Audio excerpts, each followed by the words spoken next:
हमारे साथ जो जनप्रतिनिधि हैं देवास की, वो बहुत गरिमा से और बहुत संजीदगी से, जितना हम उनको जानते और समझते रहे हैं।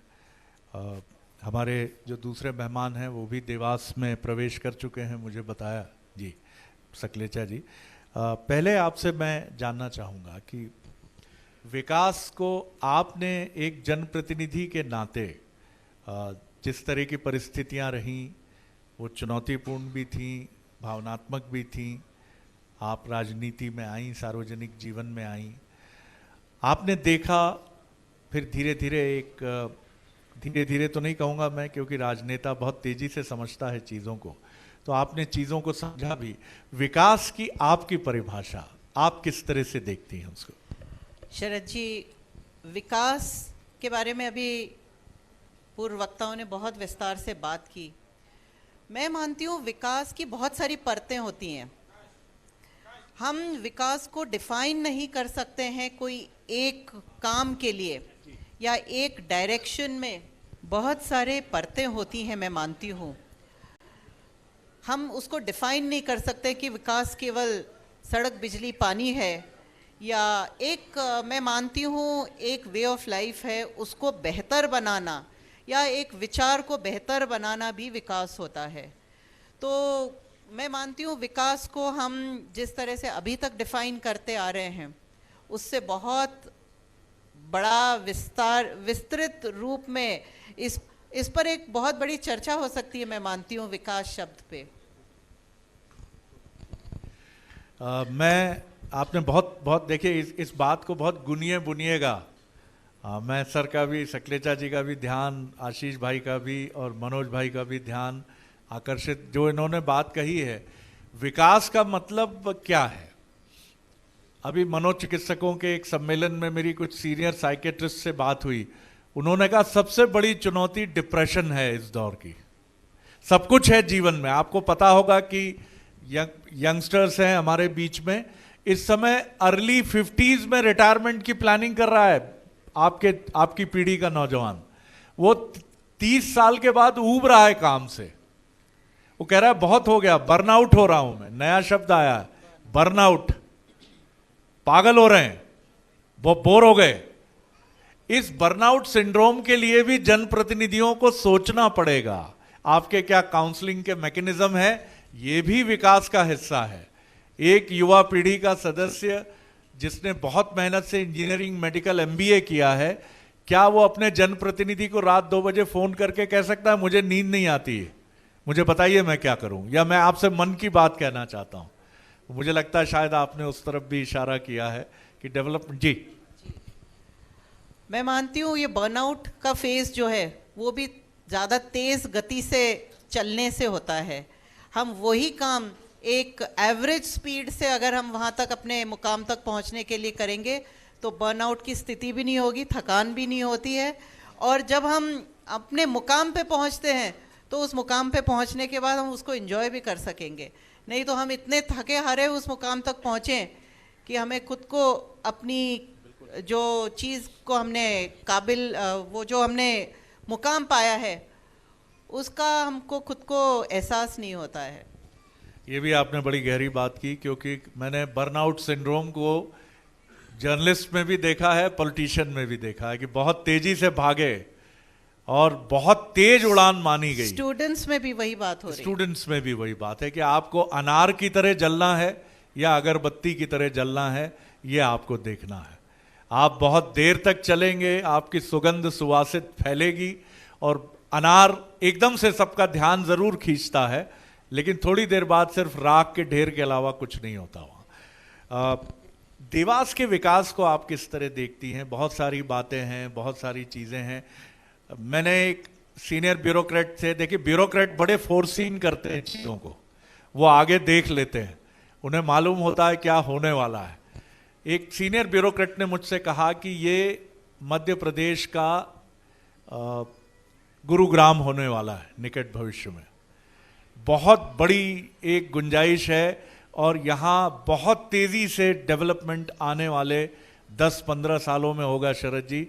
तो मैं समझ गया कि ये बात बड़ी गंभीर है। तो ये क्या आप देख पा रही हैं देवास उस तरफ जा रहा है? क्योंकि अब इंदौर एयरपोर्ट से उज्जैन आना कठिन हो जाता है, तो एक बहुत ही इंटरनेशनल हवाई अड्डा मैं फोरसीन करता हूं उनकी बात सुनकर कि शायद देवास में हो, जिससे उतरकर खुद इंदौर जाना आसान हो, उज्जैन जाना आसान हो। जी, विकास देवास में जो हो रहा है, मैं मानती हूँ पहले तो हमें मूलभूत सुविधाओं से ऊपर उठना, एक विकास करना महसूस होता था।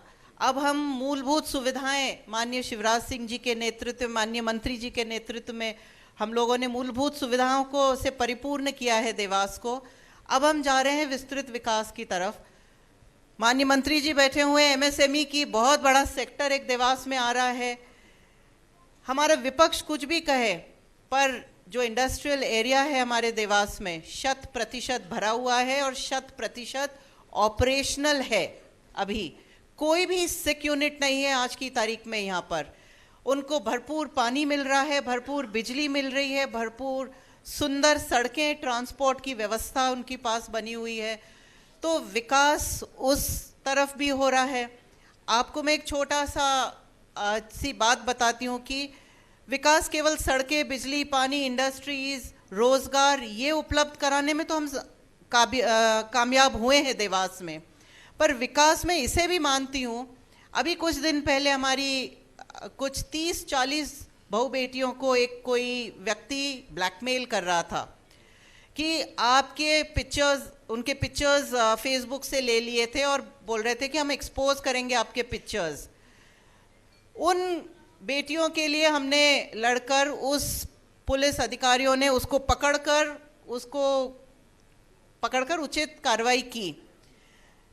वो तो एक अपनी जगह पर, मैं ध्यान आपका आकर्षित करना चाहूँगा, मैं खुद गई थाने पे उन बेटियों को मिलने के लिए, उन बहुओं को मिलने के लिए। सब यंग बच्चियाँ थीं, 30-40 लड़कियाँ थीं। मैं उनसे मिलने गई, मैंने उनसे मिला और फिर मैंने बोला बाहर मीडिया है, आप लोग अपना फेस कवर करना चाहें तो कर लीजिए क्योंकि बाहर मीडिया है। सब लड़कियाँ बोली कि हमें नकाब की ज़रूरत नहीं है। हम उस व्यक्ति से लड़ रहे थे कि हमारे फोटोज हमारे परमिशन के बिना वो नहीं छाप सकता है। हम उस चीज़ के लिए लड़ रहे थे, पर मीडिया के सामने जाने में हमें कोई संकोच नहीं है, क्योंकि हम मीडिया के सामने जाके यही बताएंगे कि हमने उस व्यक्ति को पकड़ने में आपकी मदद की है। तो ये है विकास का एक और परत। ये है सोच जो विकसित हुई है हमारी बहू बेटियों में भी। हमारे संस्कार अपनी जगह सुरक्षित हैं, पर एक जो कॉन्फिडेंस हमारी बेटियों में आया है वो भी हमारे भारतीय जनता पार्टी की सरकार द्वारा चलित अनंत योजना के द्वारा, मैं मानती हूँ, आया है बेटियों में, जिसके तहत वो आज कॉन्फिडेंट होकर आगे बढ़ रही हैं। मैं मानती हूँ वो भी एक विकास का बहुत बड़ा पहलू है जो हमने देवास में काबिल तारीफ है। मैं मानती हूँ इस चीज़ को। मुझे ये यहीं से ताली क्यों है साहब? आप लोगों को क्या कोई थोड़ी चुनौती लगी क्या इस बात में? देखिए, स्त्री और पुरुष पूरक हैं, सप्लीमेंट हैं। दुर्भाग्य ये है कि उसको हम डिफरेंशिएट कर लेते हैं, अलग अलग देखते हैं।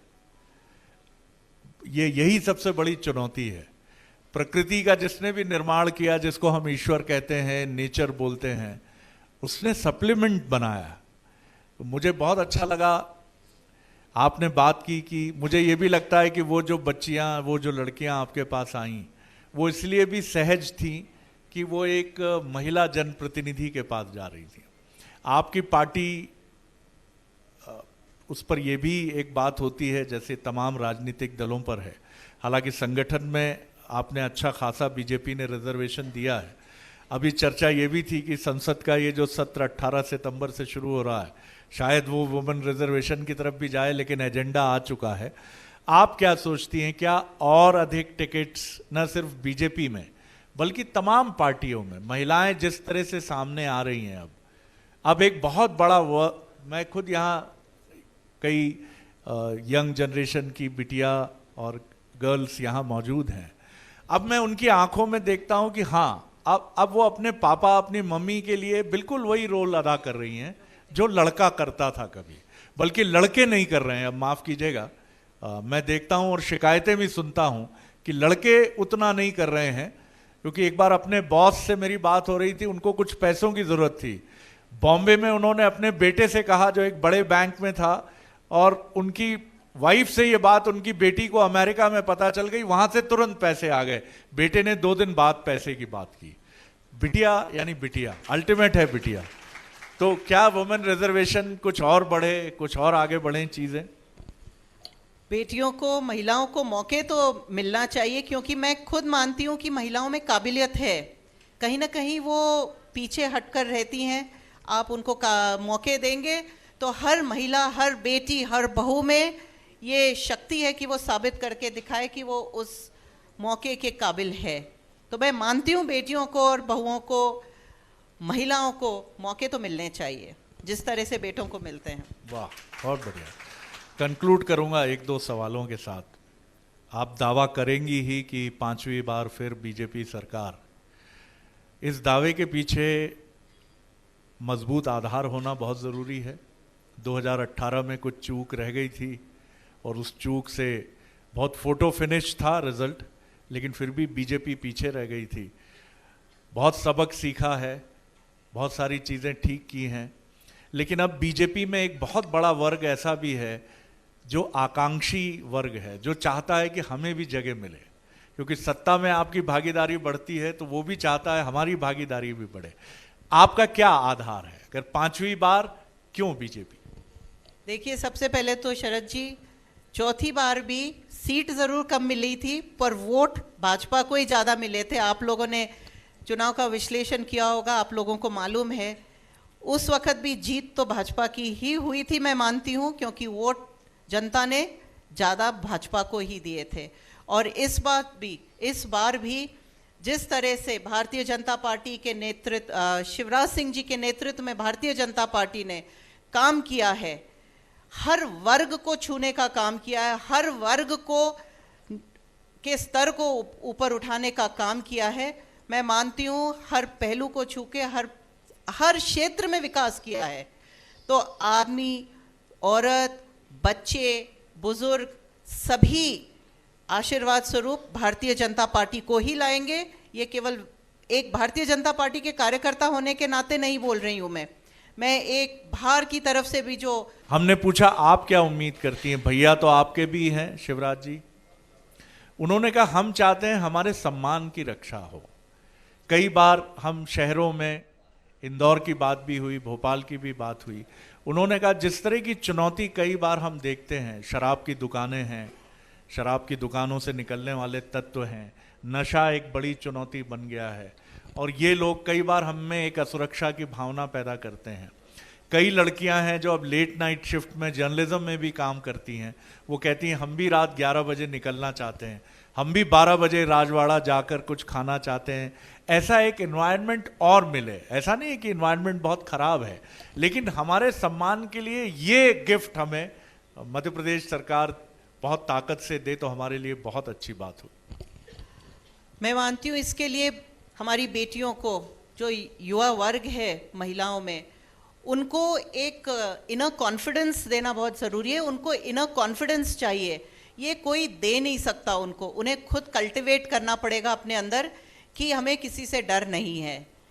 कोई ऐसी चीज़, क्योंकि मेरी भी बेटी है तो मैं उसे यही सिखाती हूँ कि ये चीज़ आपको अपने अंदर कल्टिवेट खुद करना पड़ेगा, इनर कॉन्फिडेंस, कि आप बराबर हो सबके, तब जाके आप बराबरी का दर्जा हासिल कर पाओगी। तो मैं चाहूँगी सभी उन युवा बेटियों को बोलने के लिए कि आपको किसी से ये मांगने की ज़रूरत नहीं है, ये आप ही के अंदर है, आप उसे बाहर निकालिए और कॉन्फिडेंस के साथ, पुरुषों के साथ कंधे से कंधा मिलाकर अपने अधिकार से अपना काम कीजिए। इसके अलावा कोई बेहतर चीज़ या बेहतर एडवाइस एक सीनियर महिला की या एक माँ की नहीं हो सकती है युवा बेटियों के लिए। लॉ एंड ऑर्डर पे आप आश्वस्त करती हैं कि स्थितियां मध्य प्रदेश में बेहतर से बेहतर होंगी और महिलाओं के सम्मान के लिए लॉ एंड ऑर्डर की मशीनरी जो कुछ भी बेहतर से बेहतर कर सकती है, उसके लिए सरकार नो स्टोन अनटर्न्ड। बिल्कुल, उसके लिए तो तत्पर है माननीय शिवराज सिंह जी, और उन्होंने किया भी है। हमारी छोटी मासूम बच्चियों के साथ दुराचार करने वाले को सीधे फांसी की सजा हो। इस आदेश के साथ ही इतनी सारी माताओं में सांत्वना हुई है कि हमारी बेटियों के साथ ऐसा कोई करेगा तो उसके साथ ऐसा होगा, और ऐसे ही दरिंदों के दिल में भी दहशत बिठाने का काम इस आदेश ने किया है। तो मैं मानती हूँ ये एक पहल है सरकार की तरफ से गलत लोगों के दिल में दहशत बिठाने का। आखिरी सवाल कर रहा हूँ आपसे, देवास के विकास को आप किस तरफ जाते हुए देख रही हैं? आपका अपना उसमें एक जनप्रतिनिधि के नाते क्या कंट्रीब्यूशन है? और इसके पहले जब कांग्रेस के सत्र में हम बात कर रहे थे तो ये बात कांग्रेस के वरिष्ठ नेताओं ने भी मानी कि इंदौर की तरह एक समन्वय की आवश्यकता हो, संवाद बने तो और चीज़ें बेहतर हों। बाकी आरोप प्रत्यारोप तो चलते ही रहते हैं, ये रुक गया, ये रोक दिया गया, लेकिन ये उन्होंने भी माना कि एक समय दिग्विजय सिंह सुंदरलाल पटवा जी के यहाँ दाल बाफले खाते थे। थोड़ी देर पहले ही सदन में पटवा जी उनके खिलाफ बहुत ही फायरी बोले हैं। कैलाश विजयवर्गीय दिग्विजय सिंह जी के बीच में जो डेवलपमेंट का एक रिश्ता था महापौर और मुख्यमंत्री का, वो सबने देखा है।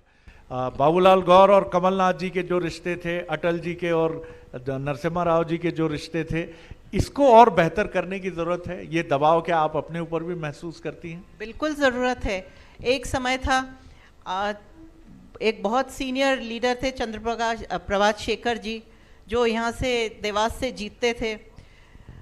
वो मुझे अभी कुछ दिन पहले मिले थे, तो उन्होंने इतनी सहजता से मुझे मिले और बोले, मैं वही, उन्होंने अपने आप को इंट्रोड्यूस किया क्योंकि मैं उनको जानती नहीं थी। उन्होंने अपने आप को इंट्रोड्यूस किया और मुझे बताया मैं वही हूँ जिसे महाराज ने हराया था।